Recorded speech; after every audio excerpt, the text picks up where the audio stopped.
D. अब जो next organelles है वो कौन है? माइटोकॉन्ड्रिया। माइटोकॉन्ड्रिया, माइटोकॉन्ड्रिया, हाँ इसको आप पहले से जान चुके होंगे थोड़ा बहुत। This is called power house of the cell. Cell का पावर हाउस, बाहर का पावर हाउस कौन है? बिजली का पावर हाउस सुने हो? बिजली वाला घर, बिजली का घर यानी ऊर्जा का घर। वैसे ही सेल के अंदर भी बिजली का घर है, वो बिजली का नहीं। यहाँ पर दूसरा बिजली है। ये पता चला कि सेल में ढूंढ रहे हो बिजली कहाँ हो, बिजली कहाँ हो? बिजली यहाँ है सेल के अंदर। लेकिन ऐसा बिजली है, कैसा बिजली है जो हमारे शरीर के लिए बहुत ही जरूरी होता है इसका होना, एटीपी बनाना। एटीपी बनाने का काम कौन करेगा? माइटोकॉन्ड्रिया करेगा। और ये माइटोकॉन्ड्रिया जो होता है एटीपी बना करके, एटीपी से क्या होता है कि एनर्जी का निर्माण किया जाएगा, या बोल सकते हो कि एनर्जी का ही वो करेंसी कर रहा है। जैसे आजकल लोग पैसा से सब कुछ ले सकते हैं ना, जो सामान आपको चाहिए 10 रुपया का सामान है, नोट निकाले दे दिया। वैसे हमारे शरीर में अगर बोलना है, हमारे शरीर को डाइजेस्ट करना है, हमारे शरीर को जो भी एक्टिविटी करना है, तो उसको क्या चाहिए? बोले कि मैं तभी काम करूंगा जब मुझे तुम एटीपी दोगे, तभी करूंगा जब तुम मुझे एटीपी दोगे। एटीपी देगा कौन? माइटोकॉन्ड्रिया। मान लीजिए पैसा देगा कौन हम लोग को? भारत सरकार। छपेगा नोट तब तो आएगा, फिर कमाना पड़ेगा कि नहीं? हाँ, तो यहाँ माइटोकॉन्ड्रिया छापता है और छाप के बोलता है जा ले जा इसको और दे दे उसको ताकि काम करे। और उस तरह से हमारे शरीर में पूरा काम करने का सिस्टम चलता रहता है। तो उसी ऑर्गेन्स की बात हम थोड़ा सा यहाँ पर कर रहे हैं। These are the clearly visible only when stand. These are clearly, ये बहुत ही आसानी से देखा जा चुका है, इसको अलग भी किया जा चुका है। Their number, shape and size per cell variable depending on the physiological activity. मैंने आपको जब माइटोकॉन्ड्रिया की बता रहा था तो मैंने कहा था कि अलग-अलग सेलों में अलग-अलग आकार का या अलग-अलग संख्या में होते हैं। किसी में 100 संख्या, किसी में 200, किसी में 500, किसी में 1000, किसी में 1500। यानी कि अलग-अलग सेल है, वहां पर नंबर इनका कम बेसी होते रहता है, जैसा जरूरी है। मान के चलो कि सबसे ज्यादा हमारे शरीर में कहां पर एनर्जी की जरूरत होती है, कौन बताएगा? Which place is the most required for the energy for this activity? जैसे हमारे शरीर में लीवर सेल्स है ना, लीवर सेल्स को डाइजेस्ट के लिए निकालना है, उसको बाइल यूज करना है, ब्लड वगैरह को भी प्यूरिफाइड होकर थोड़ा बहुत यूरिया वगैरह में बदलता है। तो यहाँ पर एनर्जी की डिमांड क्या होती है? ज्यादा होती है। अब एनर्जी की डिमांड ज्यादा होगी तो माइटोकॉन्ड्रिया इनके सेल में ज्यादा होंगे।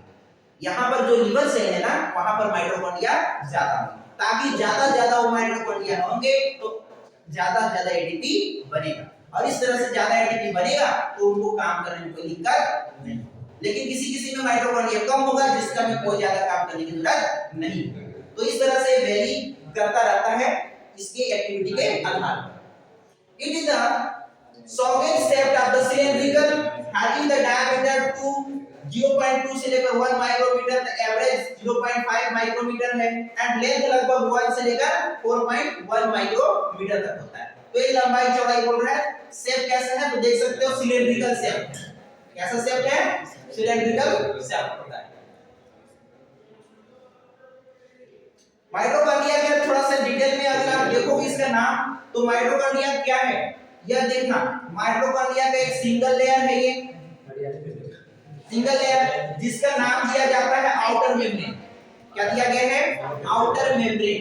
इसके बाद अगर आप देखिएगा तो ये देखिए ये वाला ये घुमा सा स्ट्रक्चर है, अंदर में कुंडलित हुआ है, ऐसा लग रहा है लूप बन करके ऐसे आ रहा है। ये पूरा भाग देखिए,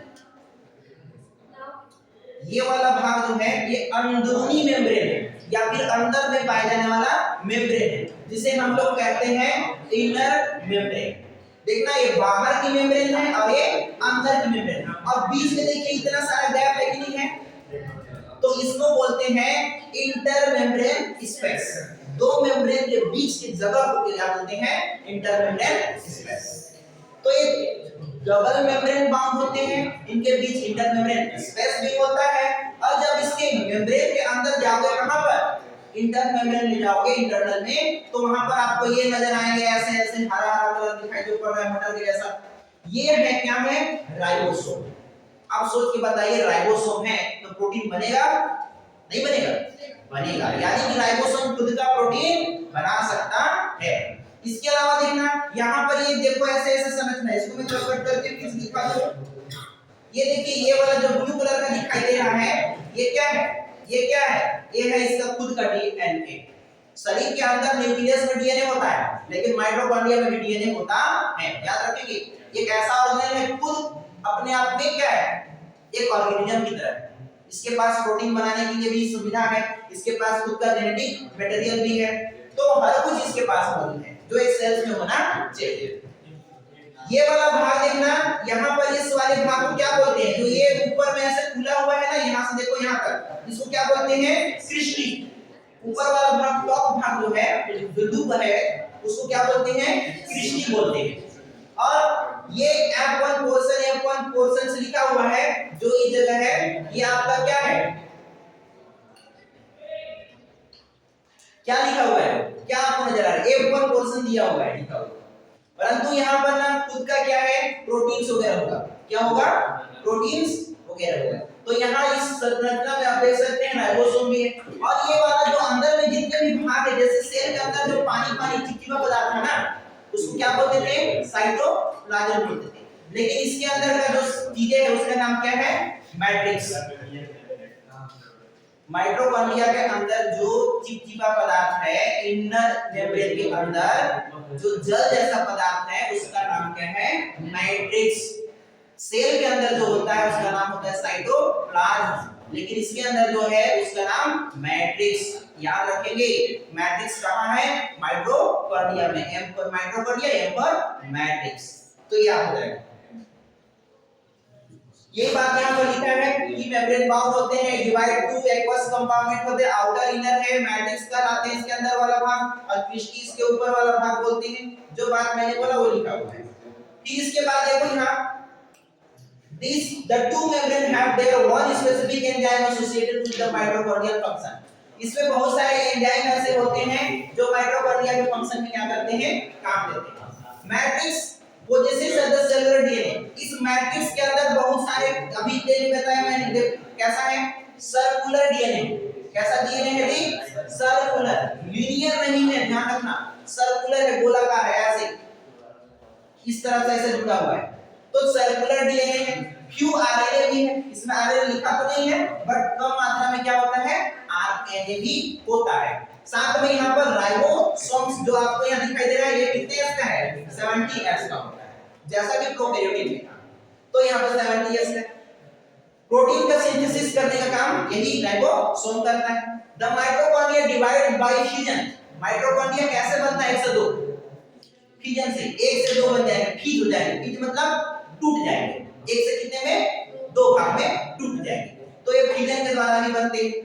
और फंक्शंस क्या है, mitochondria are the site of the aerobic respiration, यहाँ पर वायवीय श्वसन होता है, ऑक्सीजन को लेकर क्या होता है, जैसे हम लोग सांस लेते हैं, सांस लिए कहां गया, लंग्स में गया, लंग्स से कहां जाएगा, सेल्स में जाएगा, सेल्स में से कहां जाएगा, माइटोकॉन्ड्रिया में जाएगा, और यहीं पर वो O2 का यूज किया जाएगा, इसीलिए नाक से सांस लेते हैं।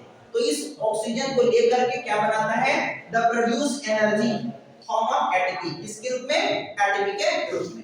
तो ऑक्सीजन जो हम लेते हैं ना, स्पेशल इसी के लिए लेते हैं ताकि माइटोकॉन्ड्रिया के पास जाए और वह आगे चलकर एटीपी बनाए और एनर्जी मिलता है।